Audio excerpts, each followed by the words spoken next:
proyecto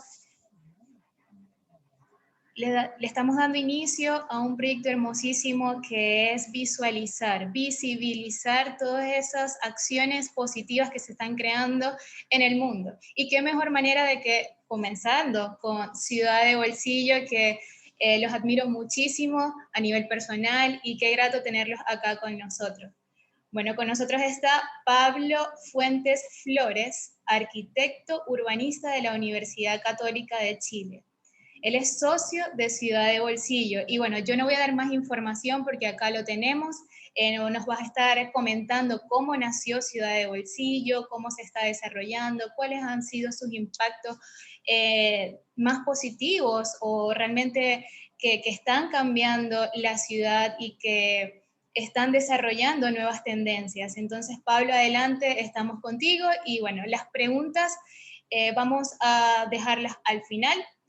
Vamos a anotarlas y con gusto vamos a abrir un espacio ya luego que Pablo termine su presentación. Así que Pablo, adelante. Juan, por favor, compártele los accesos a Pablo para que pueda compartir pantalla.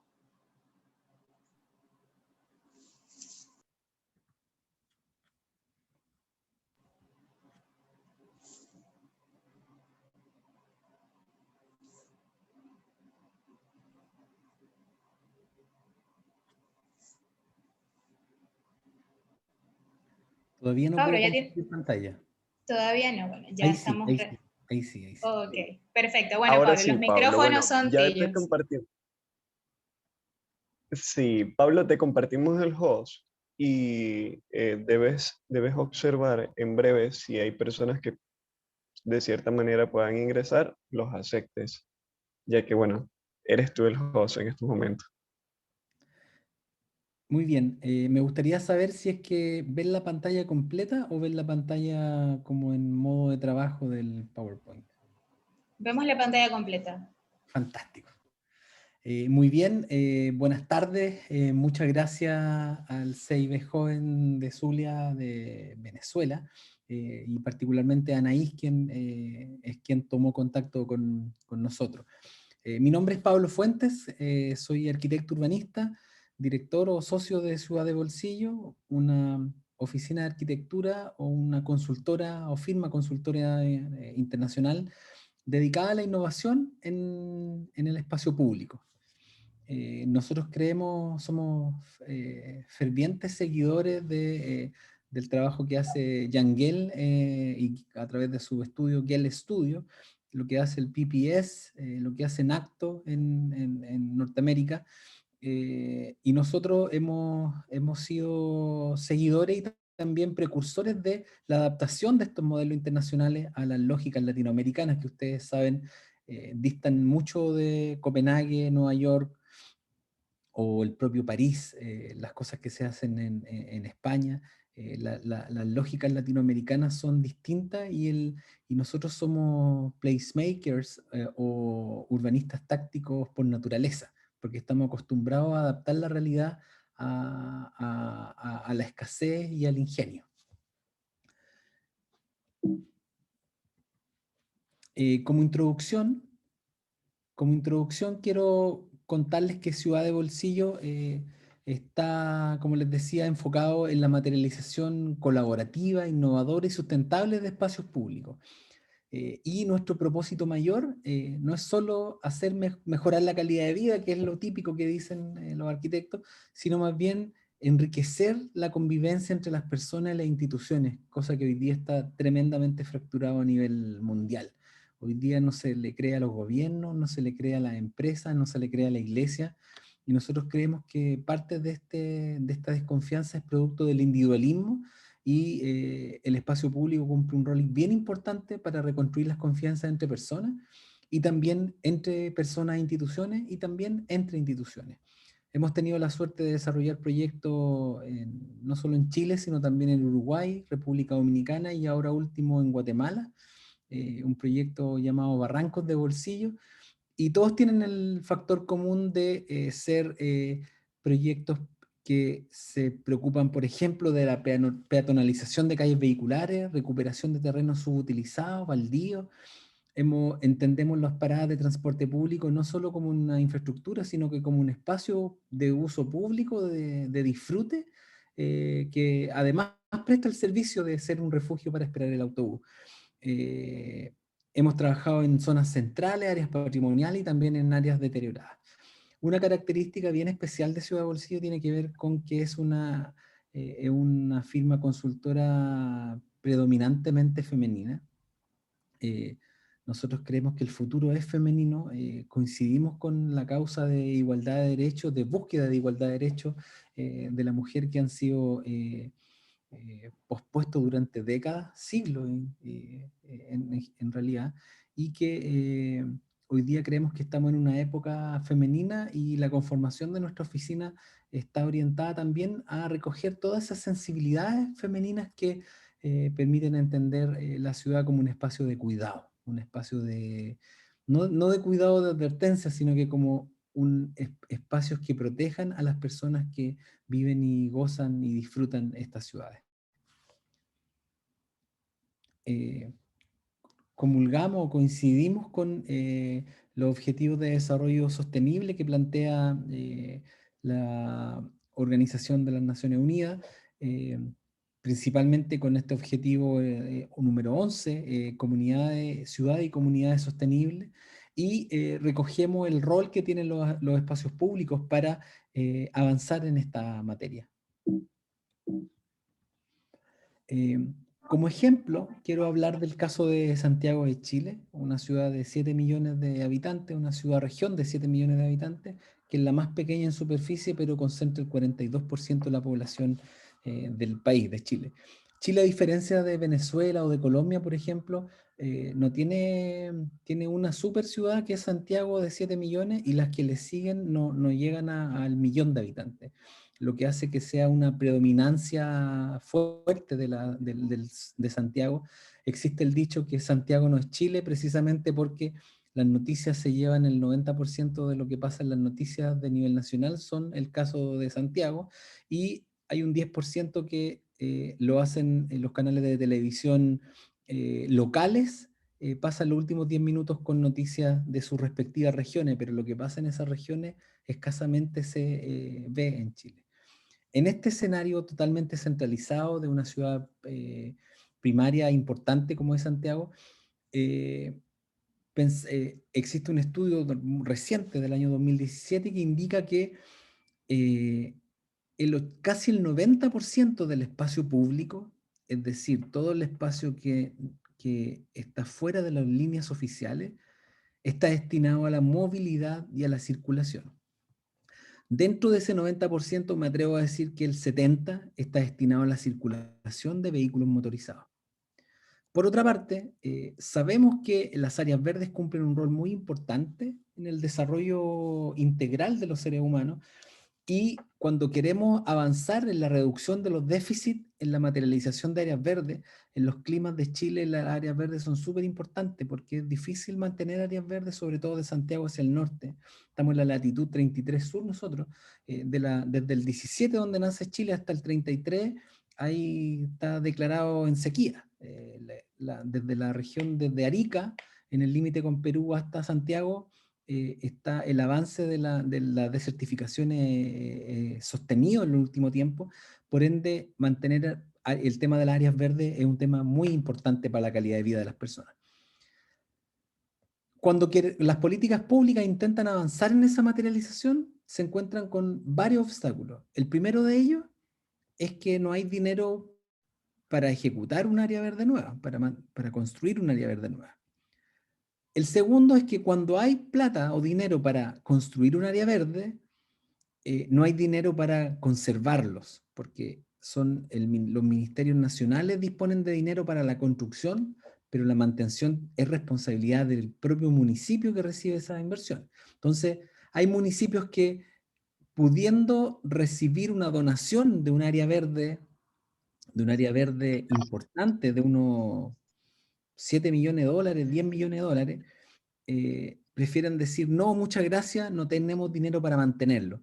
En Chile hay unos cálculos que indican que en 5 años los costos de mantención de un área verde, de una plaza, un parque, igualan el costo inicial de inversión. Entonces, es como que me regalen, es como que me hagan un regalo indeseado a un área verde importante si es que me resuelve el Estado central también los temas de operación. Bueno, y en caso que el municipio tenga dinero para mantenerlo, hay muchas ocasiones en que la planificación urbana orientada a disminuir los déficits habitacionales hace 2 o 3 décadas atrás, no dejaron disponible suficiente espacio para material normado, con regulación adecuada para área verde. Entonces, cuando se quieren construir nuevas áreas verdes, habiendo dinero para construirlo y habiendo dinero para mantenerlo, no siempre hay alguien con el micrófono encendido. Me parece que es Fabiola Dávila. Habiendo dinero para construir y para mantener, podría no haber espacio normado disponible para ejecutarlo. Entonces, ¿qué nos queda? ¿Cómo disminuir estos porcentajes abismantes que se refieren a espacio, movilidad, circulación y preferentemente circulación de vehículos motorizados? Creemos que la calle, los barrios, el desafío está en los barrios y la oportunidad es la calle. Nosotros creemos que la calle debe ser transformada sostenidamente en espacios que, además de recoger la función de circulación, se puedan hacer cargo de funciones clásicas del espacio público, como era en la era de los griegos. Espacio para la declamación, espacio para la recreación, para el deporte, para el intercambio comercial, para el ocio, para aburrirse. Pero no, hoy día el 70% está destinado a la circulación de vehículos motorizados, y el desafío de recuperar espacios para las personas está en la transformación de las calles, tanto a nivel de la normativa que la define, como a nivel del tipo y de la riqueza de los proyectos que ahí se ejecutan. ¿Por qué hablamos de urbanismo táctico? Cuando uno habla de urbanismo táctico, hay distintas definiciones. Hay una que me gusta mucho, que es de Lee Stickles, es que es del año 2011, que indica que el urbanismo táctico son prácticas urbanas microespaciales, algunos lo llaman acupuntura urbana, que redireccionan el uso de los espacios de la ciudad con el fin de invertir las dinámicas de determinado entorno urbano. En palabras sencillas, son intervenciones económicas de bajo costo, de rápida ejecución y de alto impacto en las comunidades donde se insertan, principalmente porque le pegan a la manera tradicional de ocupar los espacios y la redefinen, lo inventan, lo reinventan, o definen nuevas maneras, o incorporan actividades que eran propias de espacios cerrados, ahora las incorporan en el espacio público. Son de carácter súper experimental, incorporan mecanismos de medición antes de la intervención, durante y después de la intervención, se establecen métricas, hay metodologías de levantamiento de esa información. ¿Qué información se levantan? Flujos peatonales, flujos vehiculares, flujos de ciclistas. Se levantan también actividades estacionarias, cómo se ocupa el espacio cuando las personas están detenidas en el espacio público. Gente que se reúne, espera a alguien, mira vitrina, descansa, espera el autobús. Acá en Chile decimos se pololean, las parejas se reúnen a pololear, o los novios a estar juntos. Hay múltiples actividades que es súper bueno medirlas antes, durante y después, a fin de sacar conclusiones para ver si la intervención temporal que se hizo modificó o no las dinámicas propias de ocupación de este espacio. Una de las características de este urbanismo táctico definido, que además de ser de rápida ejecución, bajo costo y alto impacto, es que tiene una producción principalmente bottom-up, es decir, recoge los requerimientos de las comunidades y dialoga de tú a tú con los gobiernos centrales, nacionales o municipales, quienes pasan a ser facilitadores de un proceso que tiene un fuerte contenido social. Una intervención que cae desde arriba, sin participación ciudadana, sin espacios de co-creación con las comunidades, se transforman en espacios lentos de ejecutar, caros y totalmente fuera de contexto, fuera de foco, en función de lo que las comunidades necesitan o buscan. Ahí hay algunos ejemplos de intervenciones de urbanismo táctico que son mobiliario, elementos de reciclaje. El arte urbano tiene un rol bien importante en esta materia, el street art o el muralismo, como lo llaman los de respectivos países, pero son espacios democráticos de bajo costo que muchas veces son autogestionados por las comunidades, incorporan elementos artísticos, mobiliario, reciclaje, innovación. Hay maneras de representar este nuevo espacio público que son atractivas en sí mismas. Un cruce en diagonal que recoge y prioriza a las personas sobre el cruce sobre los flujos de los vehículos motorizados, se transformó en ícono. Cruce Tokio se denomina ahora, cada vez que hay un cruce peatonal en diagonal se le llama cruce Tokio, porque alguien alguna vez definió que era importante poner a las personas primero, y esa decisión transforma la manera de concebir el espacio público para la movilidad hoy día. Parklets, que son soluciones económicas temporales que hacen un acto simbólico, político, de decir, este espacio que está destinado al parqueamiento, estacionamiento de un vehículo motorizado sobre la calle, es reemplazado por un artefacto diseñado para las personas, para ampliar la vereda, para ampliar la cobertura de un local comercial, de un café, como un espacio de espera gratuito. Hoy día nuestros espacios públicos, si se dan cuenta, espacios públicos gratuitos, con programa, con actividades, son pocos. Los shopping, los centros comerciales, están llenos de espacio para sentarse, pero son espacios para sentarse a pagar un café, a pagar una comida, a pagar un cine, ver una película. En cambio, espacios gratuitos para sentarse y disfrutar de la vida cada vez son menos. Y el urbanismo táctico recoge esa tendencia. Otras tendencias asociadas a este tipo de intervenciones son el uso de vegetación, harto verde, mobiliario barato comprado en centros comerciales, en el Home Depot o similares, que hay un elemento, mientras más participación y protagonismo de las comunidades, el mobiliario puede ser más frágil porque el modelo de gestión es más flexible y más activo.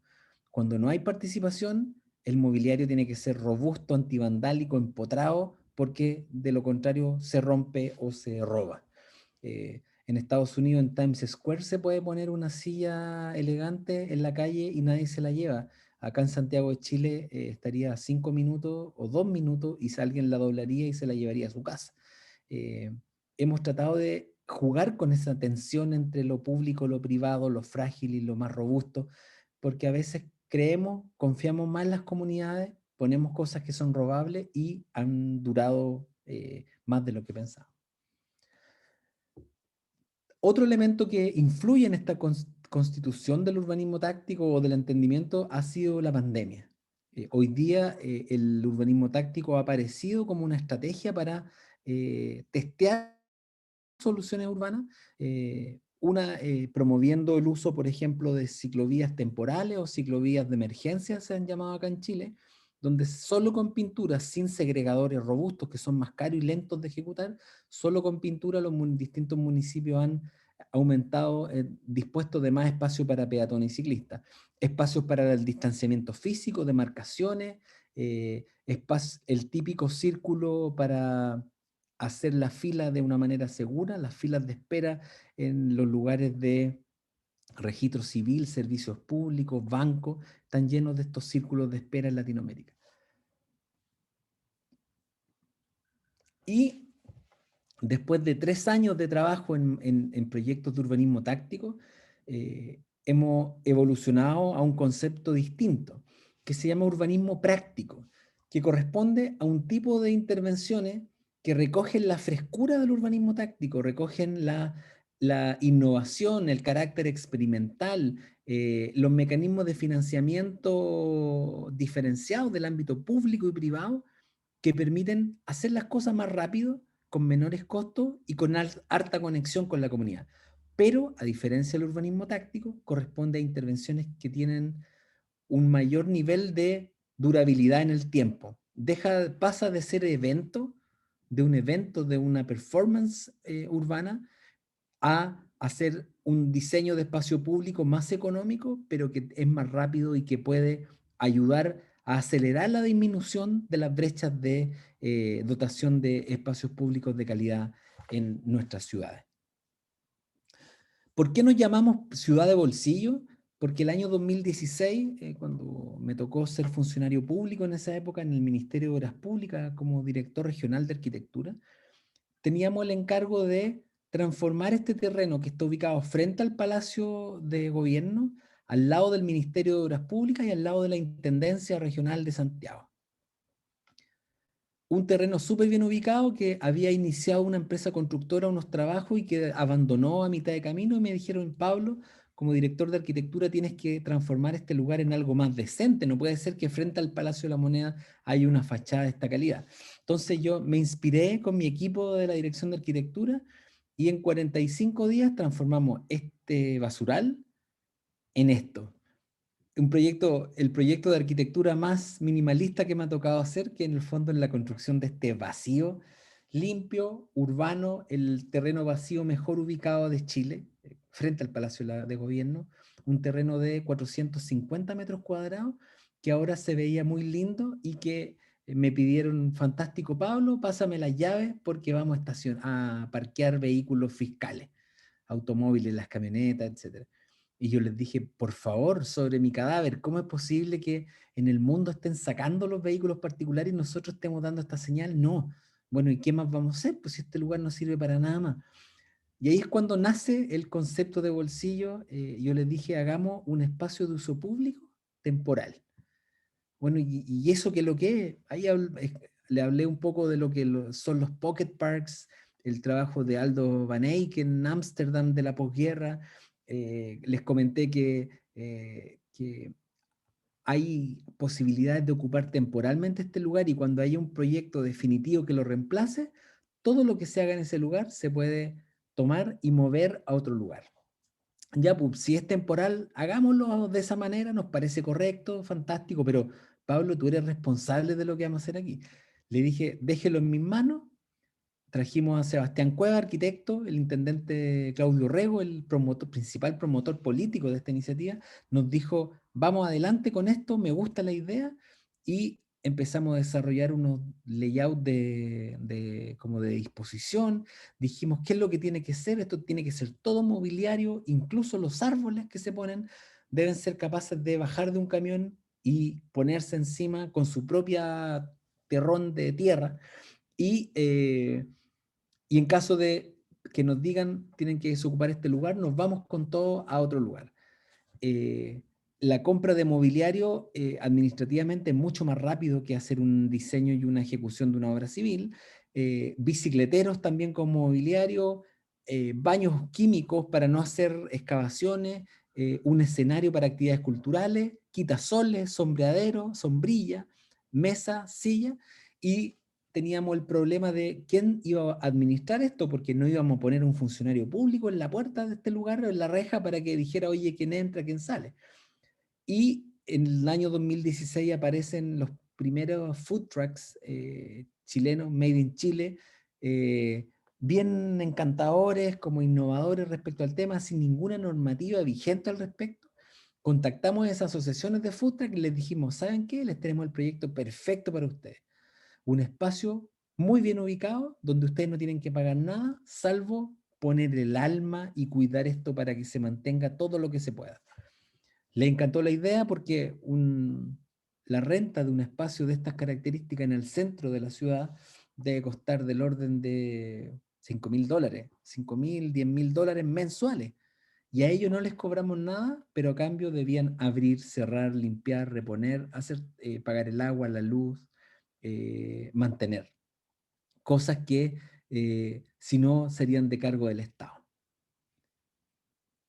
En 60 días más, el lugar vacío que ustedes vieron se transformó en esto. Compramos los árboles más grandes que existían en el mercado, basurero, mesa, hicimos un mural alusivo al Día Internacional de la Mujer, en el 12 de marzo, y dentro del el primer año de funcionamiento, esta plaza de 325 metros cuadrados de superficie, con, deben ser $30.000 de inversión en total, en un lugar de propiedad pública, con financiamiento de otro servicio público, logramos que ingresaran más de 900.000 personas al día y que rotaran más de 60 vehículos gastronómicos distintos, y lo que sumó una cantidad de 120.000 usuarios en un año, cifras que son altísimas, una rentabilidad enorme para una inversión tan baja como $30.000.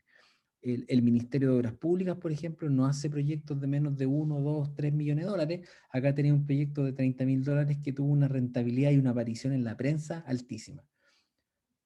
Estos son ejemplos de otras plazas de bolsillo que empezaron rápidamente a ofrecernos, municipios de distintos lugares de Santiago, nos empezaron a ofrecer sus terrenos baldíos para decirnos, yo también tengo uno, ayúdenme a arreglarlo.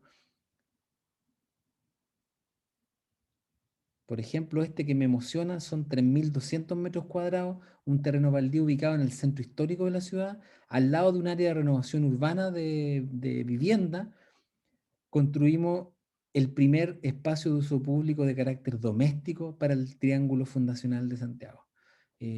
Mesas de picnic, zonas de ventas de artesanía, huertos comunitarios, escenarios de eventos, juegos infantiles y la porción también de plaza de bolsillo tradicional. Y como el arte urbano era un elemento fundamental de nuestras intervenciones, teníamos a los principales exponentes del arte urbano golpeando nuestras puertas para ser parte de este proyecto, y es así como Dacic Fernández, que uno de los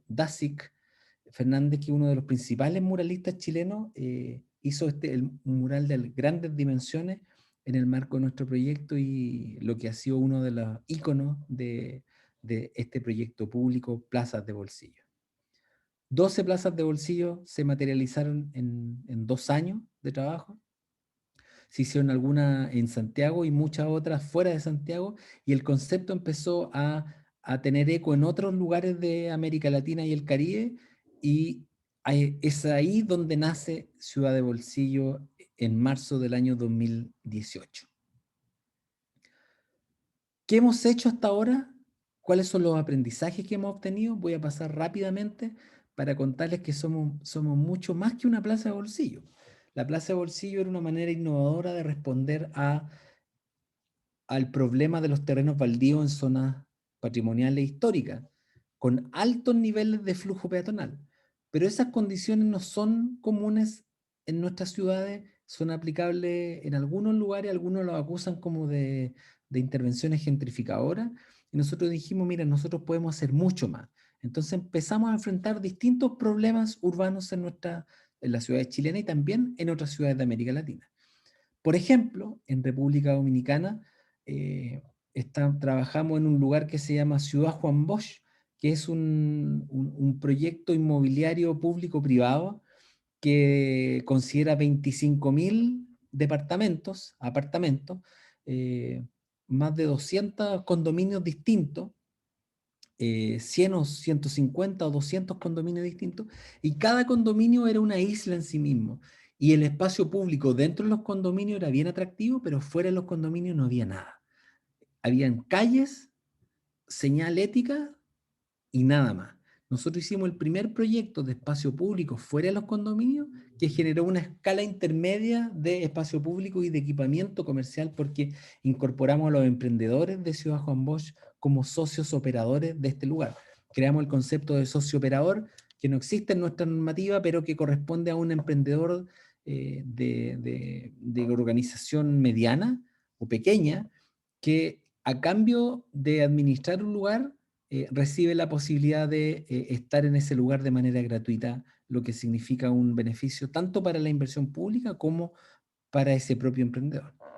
Trabajamos con intervenciones de pintura en un espacio deportivo, hicimos sombreaderos con materiales de la isla, hicimos juegos infantiles con materiales económicos. Esta es una plaza muy barata, pero que se transformó en un punto de partida muy importante para colonizar el espacio público fuera de los condominios.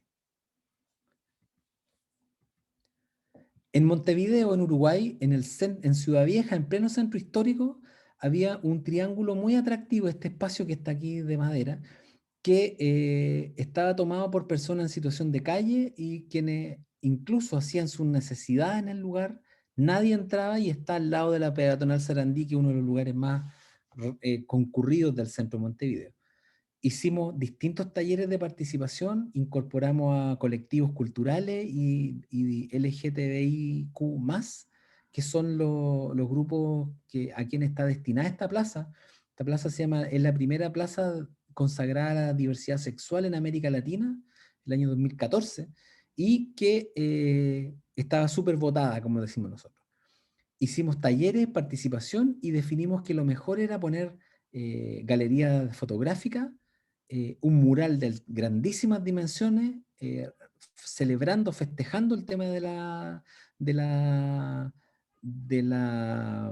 diversidad, e incorporamos un mobiliario público que es súper atípico para el espacio público, que es una mesa pública gratuita que le llamamos la Mesa de la Diversidad, que decoramos con vegetación y que se transforma hoy día en un punto bien atractivo para que las personas que andan en el centro o que trabajan en el centro puedan ir y comer a la hora de almuerzo o de cena, ir y comer gratuitamente sin que nadie les moleste.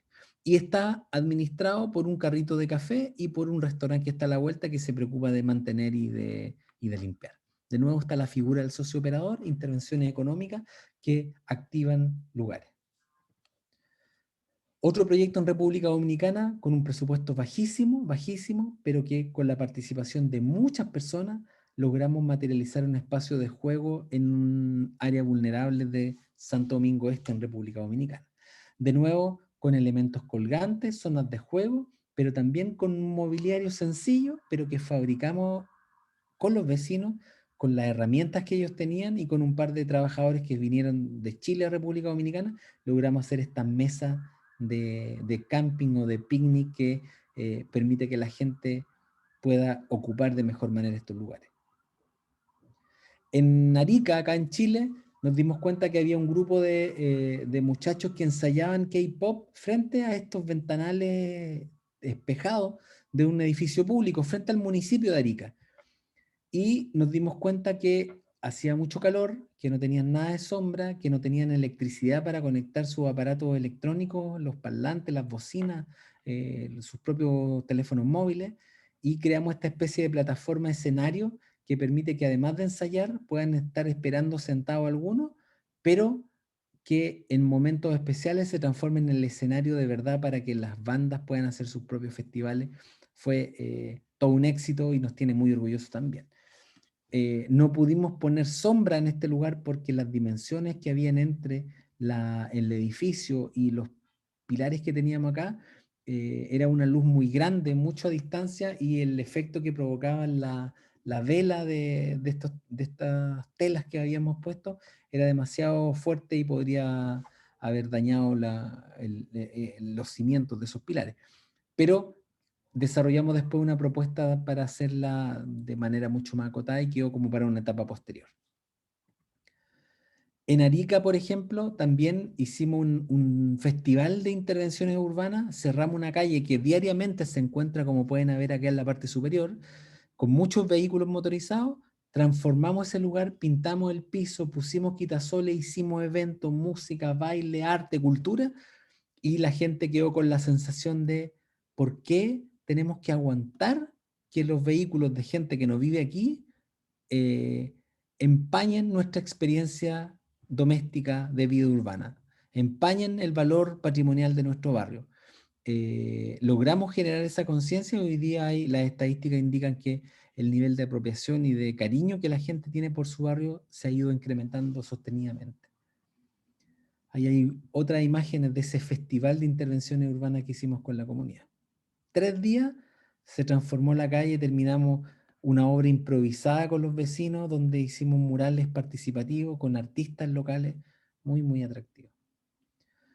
A propósito del COVID, empezamos a desarrollar proyectos donde entendíamos el acto de esperar el autobús en un espacio de uso público organizado mediante señaléticas de piso. Hicimos algunos prototipos y finalmente desarrollamos este proyecto en una estación intermodal bien interesante, donde hicimos en un sector donde el pavimento era liso, pulido, hicimos unas propuestas de stickers para promover el distanciamiento físico y organizar los flujos de las personas que esperan el autobús. Fue tal el éxito de esta iniciativa que aparecimos en uno de los principales diarios, periódicos a nivel nacional como la manera de organizar el transporte público en época de COVID. Y en el marco del COVID también postulamos un concurso de ideas del Banco Interamericano de Desarrollo, un proyecto de parque rodante que consiste en un artefacto de 10 metros de largo por 2,5 de ancho, que corresponde al espacio que ocupan 2 automóviles estacionados, y lo transformamos en una plataforma de servicio, de acercamiento de servicio hacia los barrios durante la pandemia, con, por ejemplo, peluquería, con café, con una fila rodante, un espacio de espera. Y ya estamos terminando, Anaís. Intervenciones también en el espacio público en la isla de Pascua, transformar una parada de transporte público en un espacio público de espera, que es distinto el concepto. También con medidas de distanciamiento, donde el mobiliario en una etapa inicial permite que estén distanciados, pero que una vez que se acabe la pandemia se puede completar con otro módulo plástico. En bandejones centrales, que es este espacio cuando dos avenidas tienen un espacio de tierra en el medio, transformamos esos espacios de tierra en circuitos de trote con pavimento de calidad para promover el deporte. Lo llamamos gimnasios de bolsillo. Y hicimos también peatonalización de calles vehiculares mediante la redisposición, reorganización de estos kioscos que hoy día estaban puestos a la orilla de una calle tapando completamente una fachada, como se puede ver en esa imagen. También transformando estacionamientos de superficies en terrazas o parklets destinados a transformar una vereda común o una acera común en un verdadero paseo peatonal. Y finalmente, hoy día ya hemos ido evolucionando también al desarrollo de otros espacios públicos de mayor magnitud, parques en la zona sur de Chile, donde reconocemos esta frescura, este aprendizaje, esta manera distinta de entender el espacio público, y lo estamos llevando a una escala ya de espacios públicos más consolidados. Para terminar, para decirlo de una manera sencilla, fácil de entender, nosotros creemos que la manera de hacer espacio público, la manera de Ciudad de Bolsillo, es conectándose completamente con la comunidad y el entorno donde se sitúa esto. De estudiar el entorno te permite recoger proyectos que, que, que pueden mejorar las condiciones de un barrio. Segundo, nunca olvidar aquellos elementos de sustentabilidad ambiental, que es un desafío que nosotros paulatinamente hemos ido incorporando en el uso de los materiales, en los sistemas de riego, en las decisiones que se toman a nivel de proceso constructivo, ocupar materiales, materiales del mismo sector donde se interviene. También descubrir y construir con la potencialidad de las comunidades. No siempre es un problema de plata. Reducir la brecha de espacio público no siempre es un problema de dinero. Muchas veces es problema de gestión, problemas de musculatura institucional, es decir, de tocar todas las puertas que sean necesarias para dar origen acá. Acá en Chile hay un caso bien especial, ¿eh? Hay un parque que fue gestionado con donaciones que solicitó un carabinero, que es un policía común y corriente, que estaba en una zona pobre, empezó a golpear puertas de empresas, de instituciones, de gobierno y todo, y logró armar un parque en base a puras donaciones. Ahí no era el problema del dinero, el problema era la disposición, gana de transformar tu espacio propio. Incorporar modelos de gestión local. El Estado central es imposible que pueda financiar la ejecución, la operación, la mantención, las mejoras del espacio público de manera infinita. Si uno piensa modelos de gestión que incorporan a los actores locales y que reconocen los potenciales de esa comunidad, pueden aparecer alternativas donde la sustentabilidad se asegura más bien por el involucramiento de la comunidad, más que por la disponibilidad de recursos ilimitados. Y finalmente, el COVID es un tema que llegó para quedarse. Podríamos salir de las restricciones extensas que tenemos dentro de los próximos meses, pero diseñar para las pandemias y diseñar y construir con materiales que sean fácil de limpiar, fácil de mantener y de cuidar, es también un desafío técnico para nuestra disciplina. Y con eso estamos, le agradezco su tiempo, pasó rápido, pero estoy muy contento de poder estar compartiendo la experiencia de Ciudad de Bolsillo con los amigos de Venezuela. Muchas gracias. Muchas gracias a ti, Pablo. De verdad estamos muy, muy contentos desde poder observar todo lo que nos estás mostrando y cómo desde la creatividad, desde la innovación se pueden transformar el espacio. Y como tú dijiste al final, no es el dinero, son las ganas de transformar la que deben apoderarse de nosotros. Desde nuestra pasión por hacer un cambio, es allí donde nos tenemos que enfocar.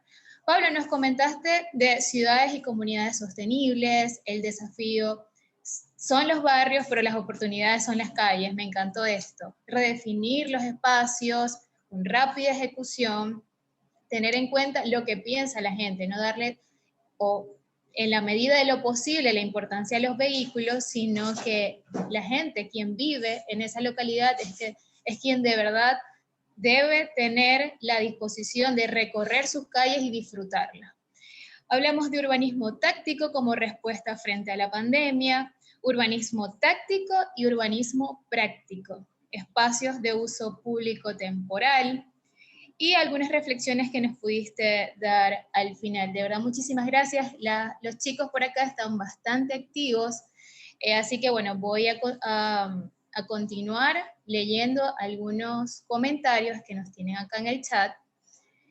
Bueno, Wendy González nos comenta, en este caso lo importante es hacer integración social para desarrollar proyectos para las transformaciones de las nuevas ciudades. ¿Quiénes son esos usuarios? Lo conocen sus necesidades y aunados a los expertos e inversionistas y gobernantes se puede lograr. Hablamos de las alianzas. Ok, por acá tenemos una pregunta por acá. ¿Esos socios emprendedores tienen un tiempo definido para la administración o son perpetuos? Aquí Anthony Piña, si quieres puedes abrir tu micrófono para desarrollar más tu pregunta. O si Pablo, si tienes alguna respuesta para esta pregunta, adelante.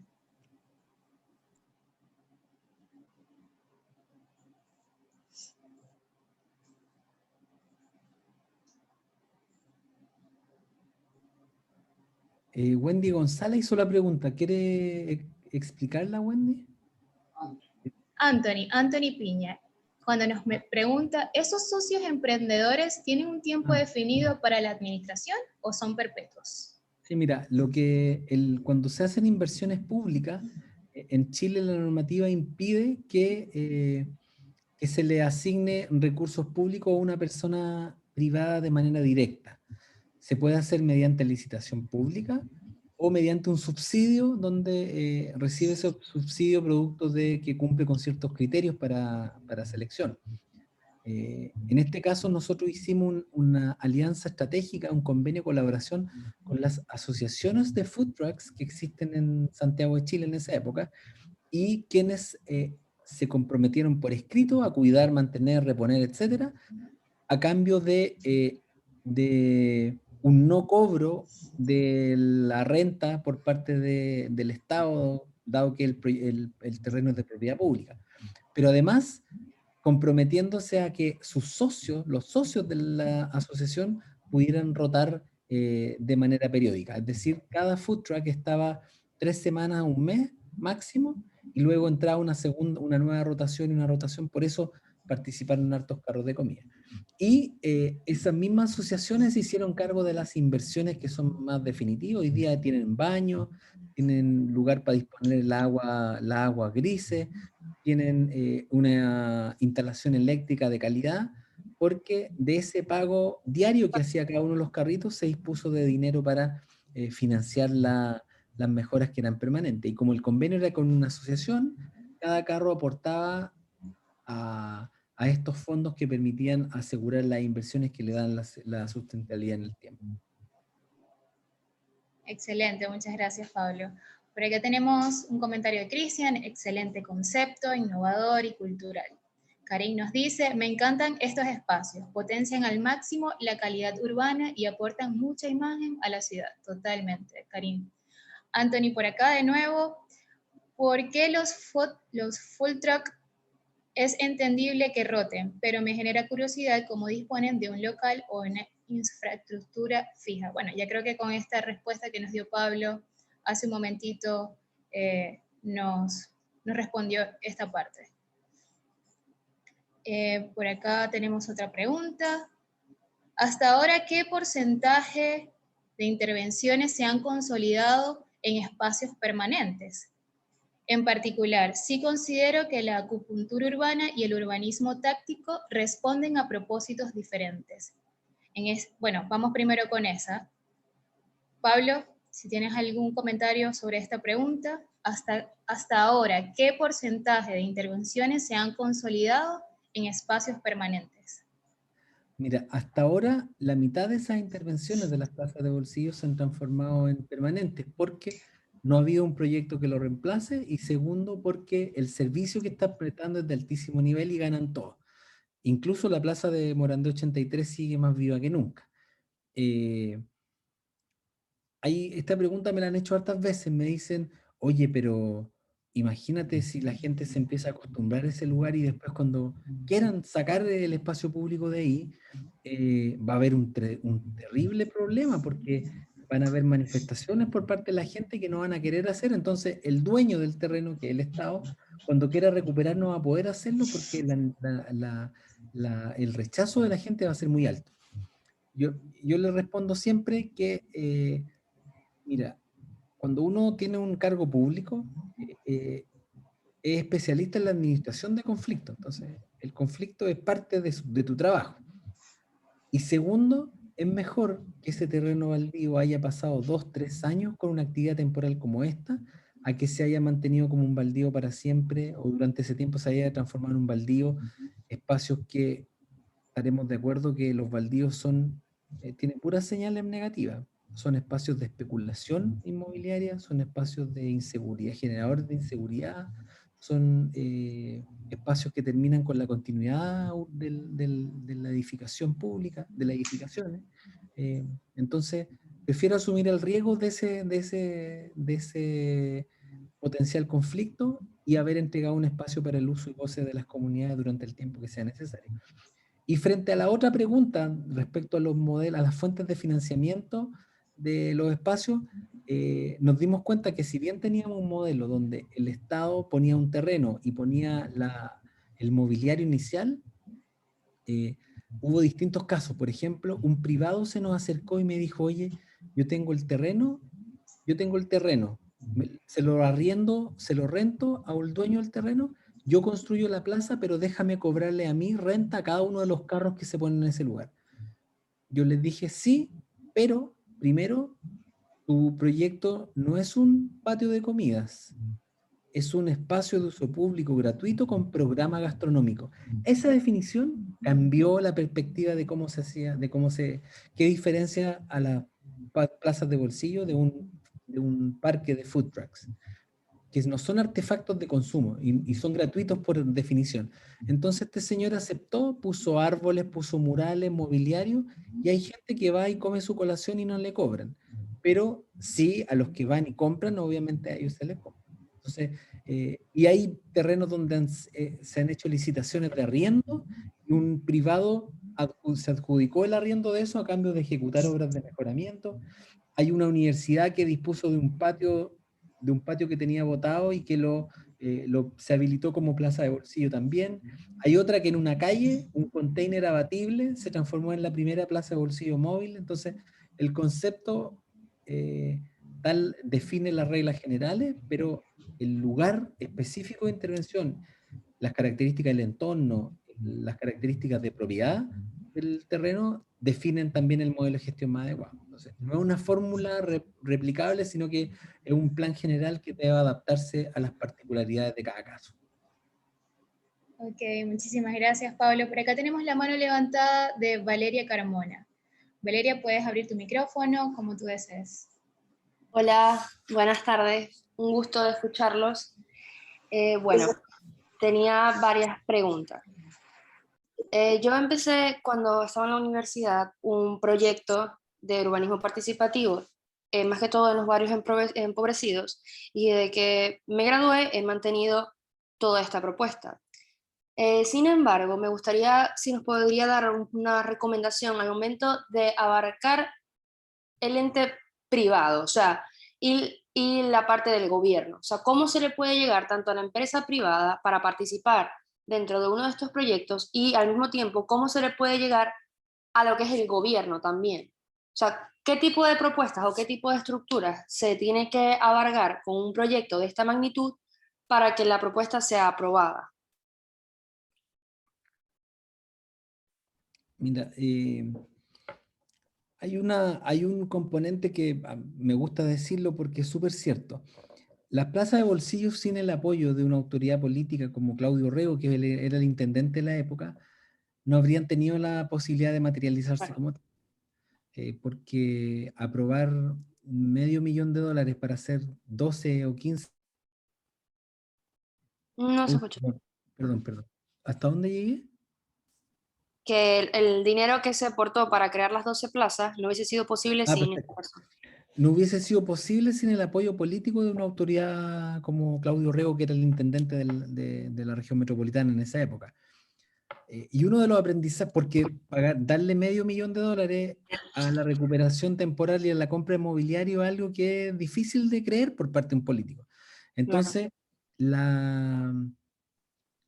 uno de los aprendizajes que yo he tenido en mi vida, como ex funcionario público también, es que un urbanista que no se involucre en temas, en asuntos públicos y por tanto de carácter político, tiene súper pocas posibilidades de éxito de su trabajo. Tú no vas a convencer a alguien de que es bueno hacer una ciudad de los 15 minutos o la ciudad de ciudades sustentables o imponer o colocar conceptos en la agenda pública si es que no es a través de una autoridad política que le dé la resonancia y la capacidad necesaria. A mí me gusta decir, lo dice Alejandro Aravena, nuestro Pritzker nacional, que fue profesor mío en primer año de universidad. Eh, Nosotros debemos pasar en vez de gato por liebre, liebre por gato, al revés. Si nos piden algo sencillo, nosotros tenemos que pasarle algo mucho mejor, más elaborado, más sofisticado. Identificar los intereses que tenga esa autoridad política para fines políticos, pero pensar en paralelo en aquellos elementos que permiten avanzar en materia de desarrollo y también en temas de innovación urbana. Y así es como lo he hecho durante todo este tiempo, a través de convencer a autoridades políticas de que lo que se está haciendo le hace bien a la comunidad, puede generar beneficios políticos, pero que van a significar un aporte sustantivo y reconocible no solo a nivel nacional, sino que internacional también. Y esos elementos son atractivos para el político, pero son muy necesarios también para las comunidades. Entonces, si te pudiera dar un consejo, ese es el consejo de involucrarse en asuntos públicos y en temas de política pública, y convencer a los tomadores de decisión de hacer estas cosas es uno de los principales caminos para materializarlo. Y una estrategia es hacerlo desde los organismos internacionales, desde Naciones Unidas, desde el Banco Interamericano de Desarrollo, desde el Banco de América Latina, en la CAF. Hay múltiples espacios para llevar agendas internacionales a situaciones más municipales o locales y convencer de esa manera a la autoridad política para desarrollar esto. Y en estos tiempos, la organización de las comunidades, de la organización de la ciudadanía activa, también puede mover agenda y convencer a políticos de que es importante. Así en Chile se están materializando las redes de ciclovías, por ejemplo. Perfecto, en verdad sus consejos me ayudaron muchísimo y me han abierto un poco más las ideas. Nosotros hemos empezado más que todo trabajando con comunidades empobrecidas y haciendo proyectos dentro de la comunidad, con donaciones de empresas privadas y trabajando con la mano de obra de la comunidad. Hasta ahora ha sido ese. Sin embargo, queremos seguir creciendo con este tipo de propuestas de urbanismo. Y bueno, en verdad que me ha encantado todo. De verdad los proyectos me han motivado muchísimo, así que muchas gracias. Gracias, Carmen. Gracias, Pablo. Bueno, por acá tenemos más preguntas, también comentarios. Aida Villarreal nos dice, ciclovías y motovías pintadas solo con poca inversión para Venezuela. Felicidades, excelente ponencia con todos estos ejemplos. Los círculos de espera son iniciativas que deberían quedar para siempre. Seguridad sanitaria en la nueva etapa del diseño. El tema de seguridad de los espacios recuperados, ¿es responsabilidad de la comunidad o donador del espacio? ¿O del donador del espacio? Cristian Villar pregunta. El tema de la seguridad de los espacios recuperados, ¿es responsabilidad de la comunidad o del donador del espacio? De ninguno de los dos hasta ahora, porque la seguridad puede ser responsabilidad del socio operador, porque tú no puedes dejar al voluntariado un tema tan sensible, por ejemplo, que se roben algo o que rompan algo o que vayan y deterioren algo que es una inversión de miles de dólares. Entonces, si tú entregas la administración a este socio operador, el socio operador, además de mantener, invierte en temas de seguridad y de limpieza para que este regalo que le entrega en esta oportunidad de usar un espacio bien localizado pueda mantenerse en el tiempo. Aún así va a ser menos de lo que gastaría en renta de un espacio más tradicional. Y además que el Estado ya puso el terreno y puso el mobiliario. Entonces, ¿qué más le queda al socio operador? Darlo todo, poner el corazón para que esto funcione.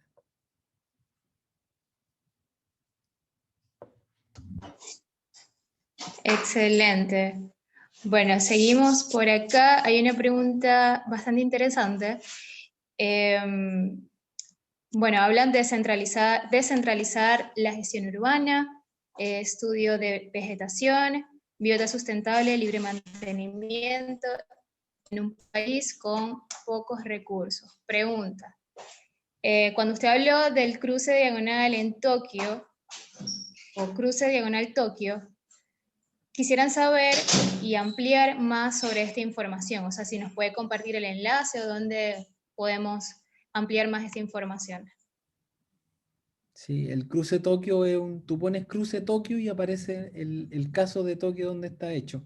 Pero hoy día es una tipología de intervención cuando se sincronizan los semáforos para poner una espera intermedia y se colocan un semáforo peatonal en diagonal. Hoy día es la manera de pacificar o de dar seguridad a las personas que hacen este cruce, que en lugar de ir de un lado y al otro, hacen un cruce masivo en diagonal. Eso se puede hacer y se ha hecho en muchos lugares. De hecho, la normativa vial de distintos países del mundo se está adaptando para incorporar intervenciones de arte urbano en esos cruces, manteniendo la regularidad de este cruce paso cebra que se llama. También se están haciendo bastantes intervenciones que incorporan color o que reinterpretan ese paso cebra para transformarlo además en una obra de arte urbano. Es muy atractivo. Excelente. Bueno, acá tenemos a Amanda Alarcón. Buenas tardes, soy estudiante de arquitectura y estoy realizando mi seminario de investigación sobre urbanismo táctico. Me llama mucho la atención estas intervenciones y la forma en la que se crean nuevos espacios. Mi pregunta es, ¿qué opina acerca de los arquitectos que consideran este tipo de intervenciones como un placebo urbano? No sé si lo ha escuchado. Sí, por supuesto. De hecho, el paper que se escribió lo escribieron unos chilenos, como decía, urbanismo táctico o placebo urbano. Yo creo que tienen razón en una parte. Nosotros entendemos el urbanismo táctico, el placemaking, como el inicio de un proceso detonador y transformador del espacio público. Si uno entiende dicha intervención en sí misma como un fuego artificial, como una intervención, un urbanismo desechable, me dijeron una vez, por supuesto que pierde credibilidad. Pero si uno ocupa el urbanismo táctico como un proceso de experimentación, detonador de un proceso de transformación, e involucra a las autoridades públicas y privadas para completar esa etapa, es mucho más enriquecedor, porque es mejor equivocarse con poco que equivocarse con mucho dinero. Por ejemplo, si hago un proyecto de 10 millones de dólares y hago un programa y defino actividades que no son las correctas, estoy votando 10 millones de dólares. En cambio, si aquí hago una intervención táctica y fracasa, nos da pista económica y rápida de que esa actividad planificada inicialmente no era la más adecuada para el lugar. Entonces, luego en la siguiente etapa puedo ir y corregir esos errores. Y el tema del placebo se refería en el paper principalmente al Smart Cities, más que el urbanismo táctico. Dice el urbanismo táctico, pero cuando lees el paper dice Smart Cities porque hoy día cualquier persona habla de Smart Cities, Smart Citizens y te traen gadgets o artículos tecnológicos para decir que una ciudad inteligente. Y la definición consensuada de Smart City actual es que es una ciudad que involucra a las comunidades y es inteligente en la manera de administrar los recursos, de definir soluciones, de incorporar la voz de las comunidades en esas decisiones. Lo que es mucho más sensible con lo que pasa en Latinoamérica, por cierto. Oye, aquí aparece una respuesta, una pregunta de Glenis, a quien yo ubico porque es parte de la red de Placemaking Latinoamérica. Hoy día, quienes estén interesados en estas materias, hay una red muy, muy interesante que lleva por lo menos 5 o 6 años funcionando, que es la red de Placemaking Latam o Latinoamérica.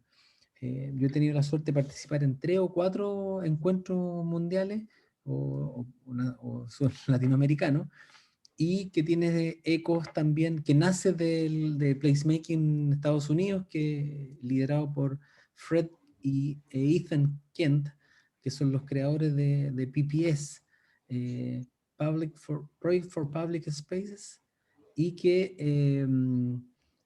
está muy activa y tiene diferentes informaciones. Hay un Telegram, un chat de Telegram con cientos de arquitectos. Sería súper interesante que si les gusta esto se pudiera involucrar.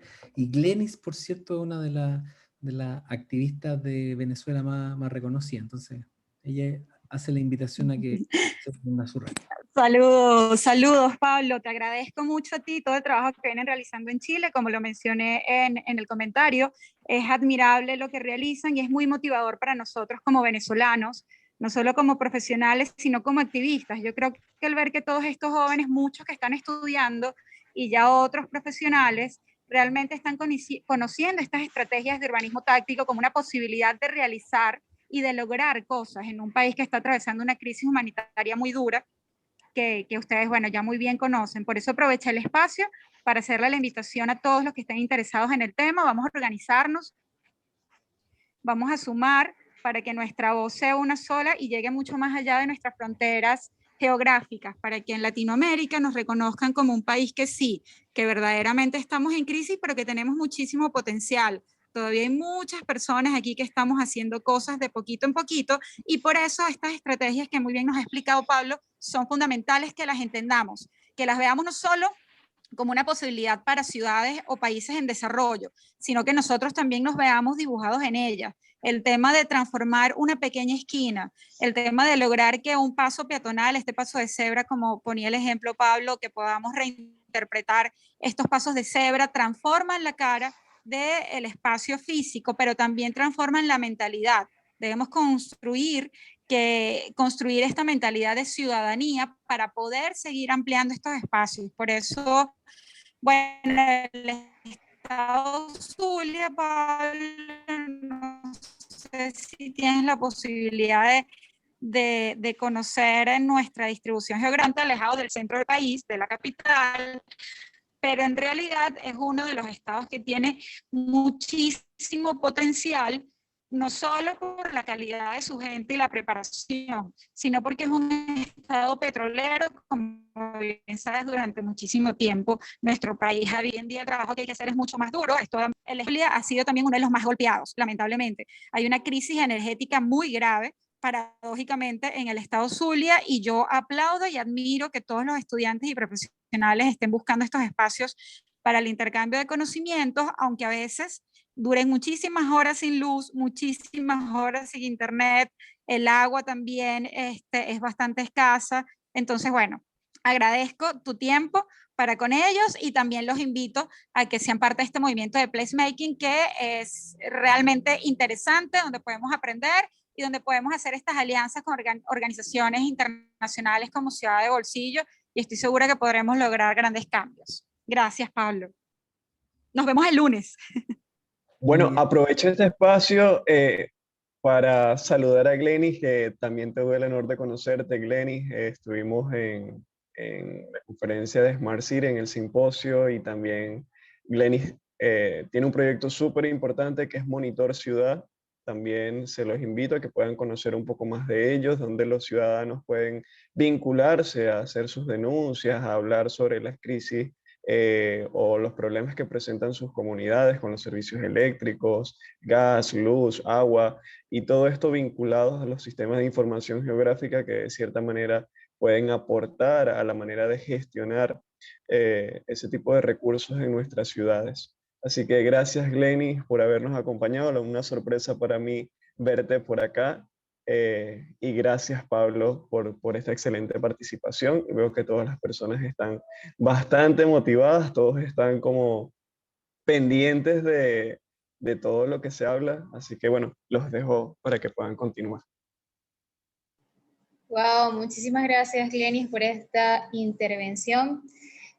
Mucho más, nos vamos mucho más motivados de seguir aprendiendo sobre este tema y más aquellos en los que estamos inmersos, que estamos trabajando por ello, trabajando por una ciudad, y así como tú lo dices, cambiar un pequeño espacio, no es solamente cambiar físicamente, sino la mentalidad y cómo a partir de ello se crean ciudadanos activos en esa localidad.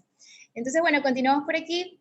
Ya nuestra última pregunta, nuestro último comentario. Karin nos dice, viendo la situación actual de Venezuela y siguiendo el punto de vista del urbanismo táctico, ¿qué alternativas de bajo costo económico considerarías emplear en el espacio público? No, voy de nuevo. ¿Qué alternativas de bajo costo económico considerar emplear en espacio público?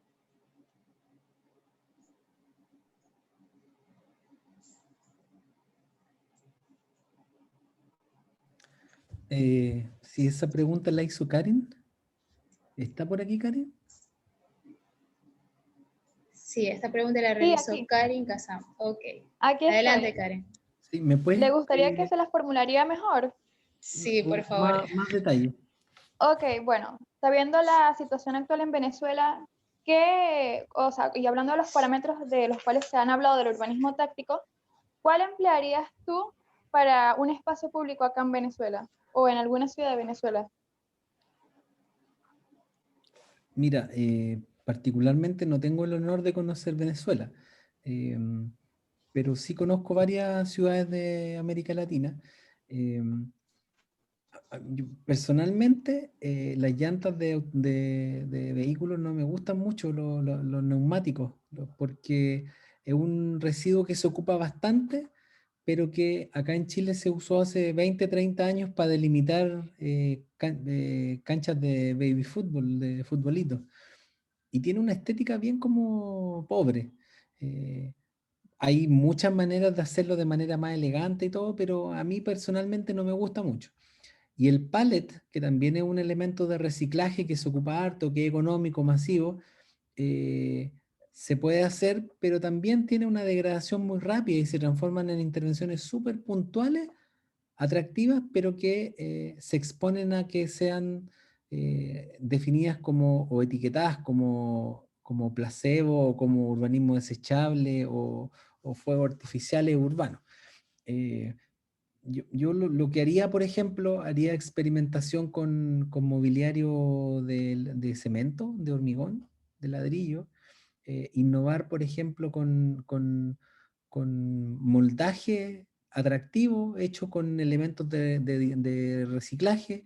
Le daría bastante vuelta al tema de la reutilización de objetos. Por ejemplo, maquinaria, mira, esta es una idea que tengo, me encantaría, me encantaría poder materializarlo, pero por ejemplo hay maquinarias que están, que terminan su vida útil y que tienen, son de grandes dimensiones. Un balde de una excavadora, por ejemplo, puesto de una manera especial que se transforma en un asiento. Elementos metálicos que están oxidados, que se pueden arenar, limpiar, pintar, proteger y transformarse, darle una nueva vida a eso en vez de que sean chatarra y metal. Haría, por ejemplo, si hay maderas disponibles, ver algunas maderas de alta duración y que sean producidas. De hecho, primero miraría qué materiales son los más comunes de tu región. Si hay madera, si hay cáscara de coco, no sé, eso también se puede usar como molido, se puede usar como pavimento. Si hay piedras de un sector, de una cantera especial, de un color especial, también ocuparía materiales de la zona. Y para urbanismo táctico, acá en Chile, por ejemplo, una emprendedora inventaron pinturas hechas con eh, poliestireno expandido usado, lo reciclaron e hicieron pinturas que son ecológicas, porque en el fondo, en vez de que se vayan a los botaderos, se transforman en pinturas con pigmentos de color y son de alta calidad.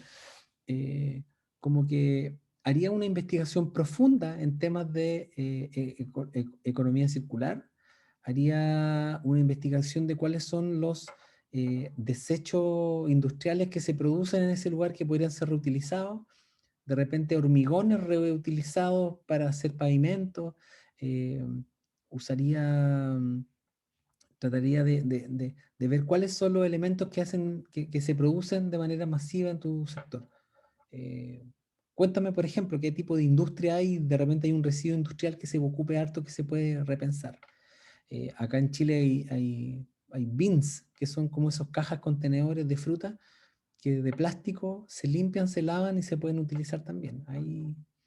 De hecho, depende más de la creatividad y de la capacidad de proponer cosas distintas. Yo me alejo del neumático, de las llantas de caucho y me alejo de los pallets, porque son bonitos, pero duran la fotografía, pues, y la gente, cuando te involucras con las comunidades, da un poco de pudor darle soluciones que le resuelven, que como que le dan la esperanza de bienestar, pero no le dan bienestar real.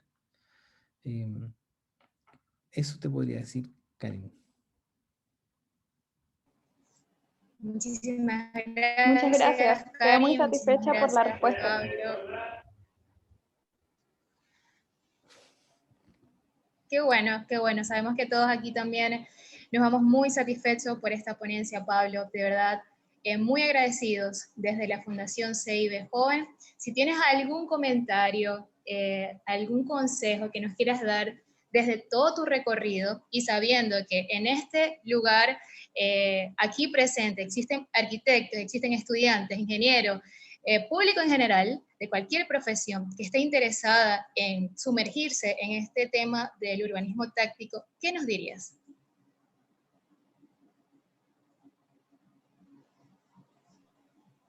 Mira, lo que les puedo como aconsejar desde mi humilde experiencia es que la arquitectura y la ingeniería son la formación base para identificar un camino que equilibre tu talento con tu interés.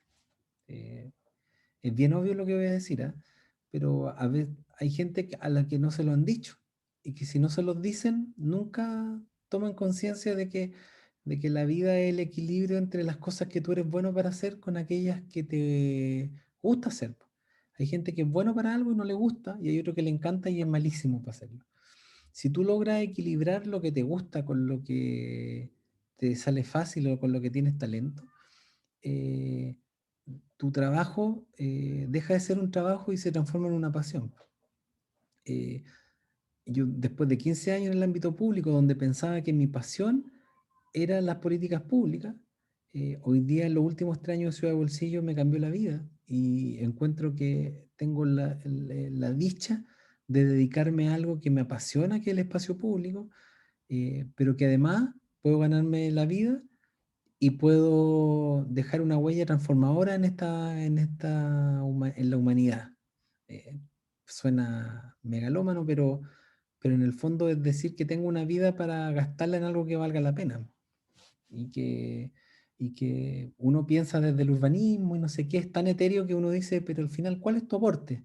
Eh, Mientras antes descubran qué es lo que les gusta y lo que saben hacer mejor y que les resulta fácil y los moviliza, mucho mejor. A los que están estudiando todavía, descúbralo, dediquen tiempo a descubrirlo y nunca es tarde para encontrarlo. Yo lo descubrí a los 40 años, no a los 15. Entonces, como lo acabo de descubrir, estoy en esa etapa intensa de disfrute de esto. Y además de manejar una empresa, porque la consultora es una empresa y yo nunca había sido empresario y tengo que pagar la planilla de sueldo a fin de mes y se logra con cierta dificultad, pero nosotros no venimos de clase acomodada ni de la aristocracia. Tuve la suerte de estudiar en una muy buena universidad y tuve la suerte de aprender mucho desde mi trabajo en el ámbito público, pero las estadísticas dicen en Chile que si uno a los 40 años no se va del Estado, te quedas para siempre en el Estado. Y yo soy de esos que se fue a los 40 años y que está cumpliendo este sueño que se llama ciudad de bolsillo. Qué motivadora estas palabras, totalmente. Muchísimas gracias, Pablo. Juan, ya para culminar esta increíble sesión del día de hoy, vicepresidente de la Fundación Juan Pirela, unas palabras de cierre para despedir ya a los invitados y a Pablo, nuestro ponente estrella de hoy. Bueno, agradecido, Pablo, de verdad. Ciudad de Bolsillo es un modelo a seguir. Siento que como la misma Nediste lo manifestó, para ella es un modelo a seguir, para nosotros también ahora que lo conocemos más a profundidad y tenemos la oportunidad de diseñar proyectos vanguardistas, lo llamo yo, un proyecto vinculado con la ciudadanía activa y que de cierta manera va a aportar a nuestro estado y a nuestro país. Invito a todas las personas que son bienvenidos a la Fundación CIBE Joven, cuentan con una organización, bueno, que es asesora del Estado en parte junto al Centro de Ingenieros del Estado Zulia y cualquier cosa que necesiten, cualquier apoyo, nuestras redes sociales están disponibles, @CIBE Joven Zulia, y nuestro espacio también. Así que muchísimas gracias a todos y gracias por disfrutar de esta excelente ponencia. Gracias, Pablo. Gracias, ya damos por finalizada esta sesión. Gracias a ustedes. Chao. Un placer. Hasta luego, Pablo.